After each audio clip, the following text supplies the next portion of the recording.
Find out the 3 mistakes you may be making with millennials in today's For Your Information. Welcome to New Mexico Living. Just ahead, 3 mistakes to avoid when communicating with millennials. Happening today in For Your Information. Sometimes it's hard to relate to others around you, and these days it seems more and more difficult to talk to millennials. Joining us now to help us communicate with the younger set is Tiffany, Edgar, CEO and founder of The Humanity Approach. Good morning. Good morning. So let's start at the beginning. Who is a millennial?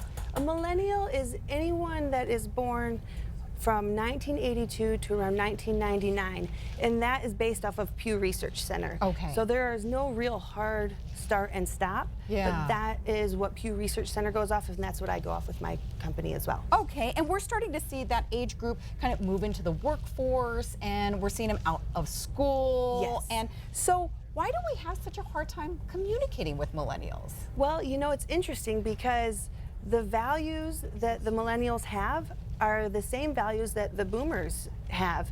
They're just expressed extremely different. So the communication styles are vastly different based on technology is a key piece of it.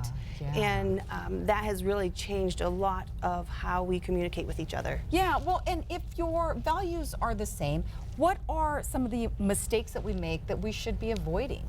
Well, you know, one of the first mistakes is really expecting millennials to take initiative around non-tech items. Okay. So there was a study by the U.S. Chamber of Commerce that found that millennials really want meaningful, relevant, and timely communication. Okay. And if it's non-tech, it's kind of non-relevant. So when they were kids, we had to provide them with participation ribbons. Oh, yes. Right? Like, here, come to a non-tech activity and have fun. And then they were okay with it. They were okay with it. So Okay. it was something that the adults kind of enforced to get them interested in non-tech activities. Okay, what is another mistake that we can avoid? Another mistake we can avoid is expecting too much initiative around non-meaningful instruction. Okay. So this is a generation that prides themselves on living a very purposeful and very meaningful life.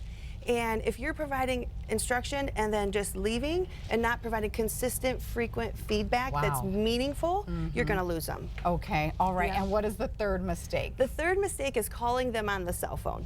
You can use this for texting, tweeting, Snapchat, but it doesn't seem as a timely method of communication if you're using the cell phone for a phone call. Yes, and I wouldn't have even thought of that, but it makes perfect sense now that you said it out loud. They don't use the phone like we use the phone to talk. They just use it to message each other. Yes. Great. So if we want some more information and, you know, the workshops, you offer workshops or webinars? Yes, I do. Of course.